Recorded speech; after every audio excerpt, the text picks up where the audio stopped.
Good afternoon, everybody. My name is Kevin Mayne. I'm the Director of Development of the European Cyclists Federation, and it's my great pleasure to speak to you this afternoon and try and present a view of Bikenomics, or as we might call it, the cycling economy. I'm personally very sorry I can't be with you today. Unavoidable events, shall we call it, that kept me from you. But a brief word of personal introduction. I think a few of you will know me through Velocity conferences and through my work with FIAB as Director of Development of ECF. Prior to that, I was the Chief Executive of the UK Cyclists Association, FIAB's sister society, and I did that for 14 years, having been a passionate lover of cycling for the whole of my life. I'm particularly talking to you today about economics and the business case for cycling, because I also have a background in industry where I spent 15 years before I came into the cycling movement. If you happen to want to talk to me about the fun of cycling, then I'm also a blogger and my own personal blog, and we'll tweet on personal issues too. But of course, that's not why we're here today. Why we're here today is because I work for the European Cyclists Federation, and a few words of introduction about us. We're the people who, at a European level, are setting out on this mission to see cycling double in the European Union. And alongside that, it's a safer cycling, but it's a cycling that has to be delivered by money getting spent, which will, of course, bring us back to our reasons for being here, which is to make a case why cycling should be on all political agendas. The ways we do that are on the right-hand side of your screen, through our projects, through our partnerships, through our networks. And many of you, again, will know us through Velocity, which is where we try and bring all of that together and present cycling to a global audience. Now, to Bikenomics. I want to just take you on a very high-level view of Bikenomics, of the economics of cycling as we now see it. And I want to do that through three subjects. First, I want to actually tell you why I think this matters, why this is perhaps the most important subject in cycling today. We'll then do one or two examples and put the tool to use, the practical use. And then I will conclude by just looking ahead a bit about some of the new ways I hope we can use economics and cycling to change our world for a better place. So, to the economics, well, why it matters? Well, why it matters is because what we do as cycling advocates, what we do as people who work for cycling has changed. We used to be a protest movement. We used to fight on the fringes. We maybe had a political background that meant we were attached to the Green movement. But a grown-up advocacy movement, a movement that matters, has to have solutions for society's big problems. We have to be inside the political world. And when you're inside the political world, you have to speak economics. Economics and business and jobs, they are the language that politicians want to hear. And if we're going to actually make progress, we have to speak in those terms. And we have to speak it at the very highest level. We have to be at the UN. We have to be at the European Union. We have to be the national governments. Not only ourselves, but perhaps with partners, with associations, with friendly politicians, with city mayors. But whatever it is we do, we take cycling to the highest table. Now, why is that about economics? Well, let me give you a small personal story as a way of background. A few years ago, I, with some colleagues from cycle racing and from cycle business, we went to the British Department for Transport. And we sat there in a very private meeting with one of the top civil service. In fact, he was the head of the department on the civil service side. And he said, I really like what you do. You guys are, committed and empowered and reasonably professional. He said, but you're not a proper industry. You're not a proper transport choice. He said, if I have the rail industry here, they come in and they ask me for £8 billion. They have a business plan, they have an investment case, they talk about the future. The car industry comes in here and they talk about jobs and the thousands of people we employ and the need to break congestion and to build freeways and motorways. And they talk like an industry, like a business. And the airport industry comes and they're a proper industry. And they talk. If you were a proper industry, you'd bring me a business plan. you'd bring me a case I can take to the Treasury. And I look at that at the European Union level, and I have this great picture here of two Italians. One is Commissioner Tajani at Enterprise, which is the business department of the EU. And the other is the head of Fiat, who represents the European car makers. And what they're doing last year is presenting the business case for cars, for billions of euros of investment in a program called Cars 21 that guaranteed the future of the car industry in the European Union. And they're together, and they're at the top table, and the unions were there, and the civil society, the drivers' associations were there, and they made this a business case. So that's what we have to look to.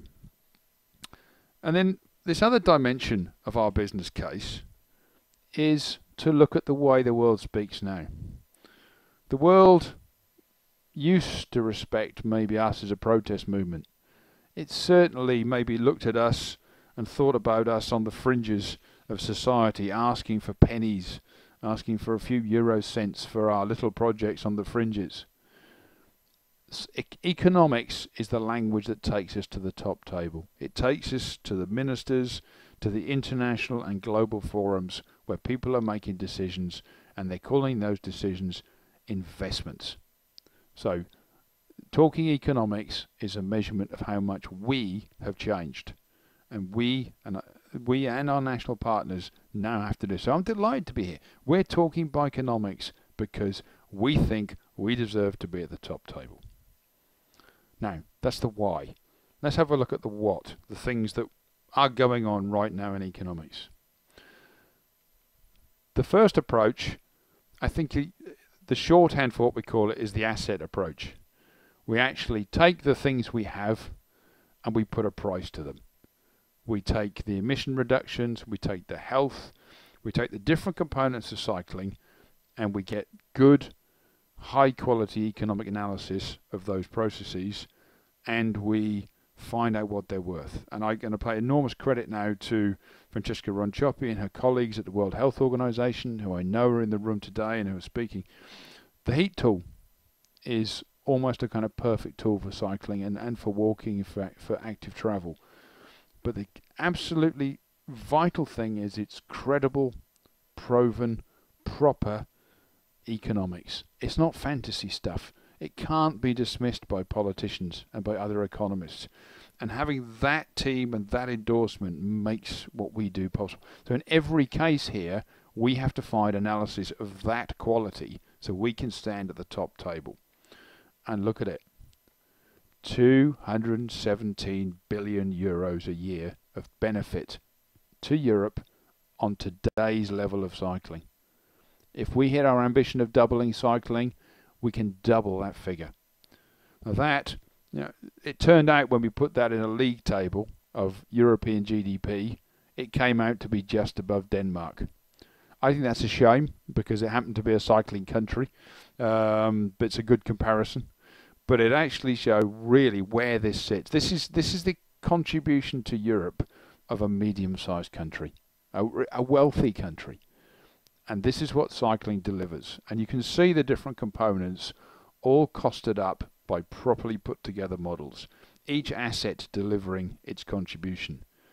And we have a fun way of describing that when we're on the kind of promotion and conference scene. And I quite like this. If we look at different parts of cycling and what cycling does for society, if this was a supermarket, we'd say buy one, get one free. Actually, we'd say buy one, get 7 free. Because we can, so many components that you can get a benefit from cycling just from one investment.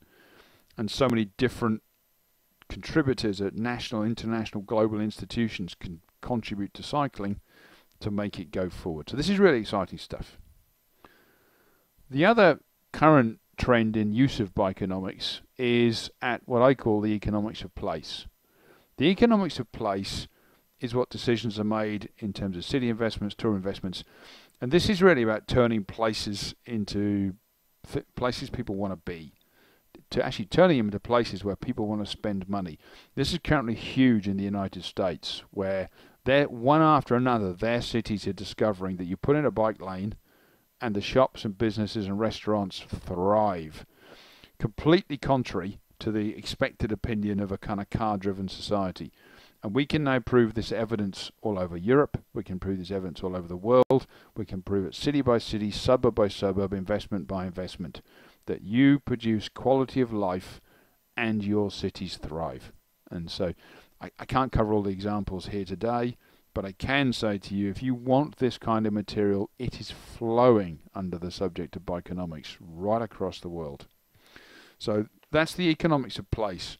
The last one, of course, is the economics of being an industry, the economics of jobs, which is currently very fashionable. And for me, the best analysis and the best case study we have was actually presented to VeloCity in Seville, which is the beautiful city on the bottom right of this screen. And in Seville, Joaquin Nieto from the International Labour Organization showed us an analysis of jobs in Spain linked to cycling and to other transport modes.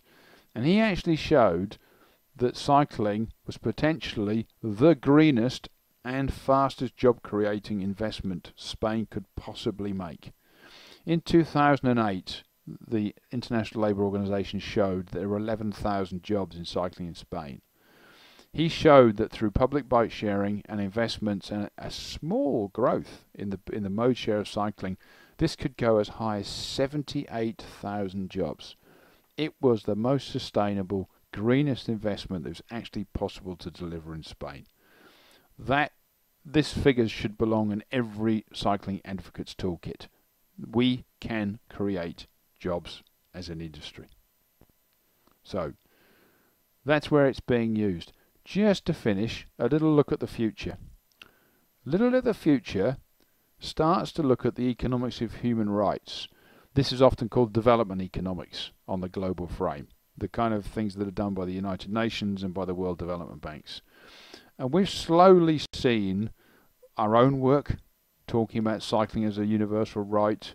We've seen the Rio Plus 20 conference talk about now recognizing that transport has a place in development. It isn't a sideline. Okay, it's not food and water and prevention of disease, but without mobility, societies cannot flourish.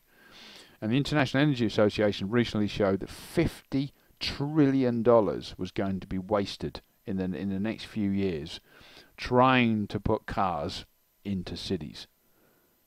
As this society needs cars, $50 trillion that could be spent on water and healthcare and mobility and employment. So how do we look at that? Well, we look, but everybody else looks with us. UN Habitat, the United Nations, actually took the bicycle as a symbol of sustainable development. And they took a different dimension, because when we talk to people from developing nations, they say, you guys in Europe, you think a bicycle is a choice. You think people decide to ride bikes. In our countries, take away someone's bike, you take away their livelihood, you take away their life. You use a bicycle to bring midwives, to bring medicine, to bring transport. A bicycle is not a choice. A bicycle is a symbol of life. And that has value. That has investment value. And when the World Bank and others are choosing what investments to make, they need an economic model. And our president, Manfred Neumann, has really been doing a great piece of work at the moment to look at a new economic model around sustainable development that actually brings this kind of human right, this idea that we have to respect people's mobility, their ability to use their space, their personal safety, and create a new economic model. We don't have it yet. We don't have that model. We don't have that structure. But what an exciting thought that we are measuring this as we go forward. So, Bikenomics, a subject that matters, a subject that shows who we are. Bikenomics, a practical solution for getting people to spend money, for a grown-up transport sector to join the top table. And potentially in the future, a place at the world level on sustainable development and sustainable development economics, with billions being spent. I think that's really, really exciting. But I go back to one of my original points.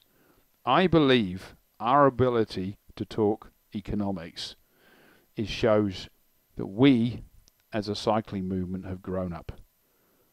that is a very, very exciting place to be. Thank you very much. Have an excellent conference. And once again, my apologies that I'm not able to join you today. Thank you.